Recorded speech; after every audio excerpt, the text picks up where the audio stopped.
ഇഷ്ടപ്പെട്ട നടൻ്റെ സിനിമ കാണാൻ പോയിട്ട് മറ്റൊരു നടനുമായിട്ട് പ്രണയത്തിലായ ഒരു കഥയാണ് ഞാനിവിടെ പറയാൻ പോകുന്നത്. Guys, yes, I am talking about Rishab Shetty and Pragathi Shetty's love story.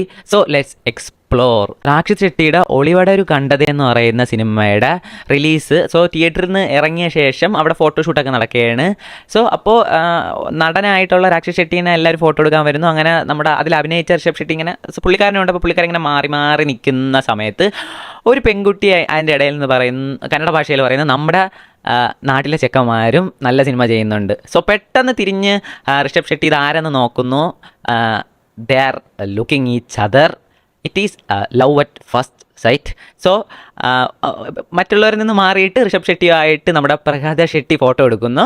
അതിനുശേഷം പോകുന്നു. കുറച്ച് ദിവസം കഴിഞ്ഞ് പ്രഗത ഷെട്ടി തന്നെ ഫേസ്ബുക്ക് വഴി ഋഷഭ് ഷെട്ടിയുടെ അടുത്ത് മെസ്സേജ് അയച്ച് ചാറ്റൊക്കെ ചെയ്യുന്നു. പതുക്കെ ചാറ്റ് പ്രണയത്തിലോട്ട് വളരുന്നു. അങ്ങനെ അവർ ഡേറ്റിങ്ങിനൊക്കെ പോകുന്നു. ഡേറ്റിങ്ങിന് പോകുന്ന സമയത്ത് ലോങ് ഡ്രൈവ് പോകാനാണ് അവരുടെ പരിപാടി. പോകുന്ന സമയത്ത് കാറിലിരുന്ന് ഋഷഭ് ഷെട്ടി തൻ്റെ കഥകൾ ഇങ്ങനെ പറഞ്ഞു കൊടുത്തുകൊണ്ടിരിക്കും. അപ്പോൾ അത് കേട്ടുകൊണ്ടിരിക്കുന്നതായിരുന്നു പ്രഗതി ഷെട്ടിയുടെ പരിപാടി.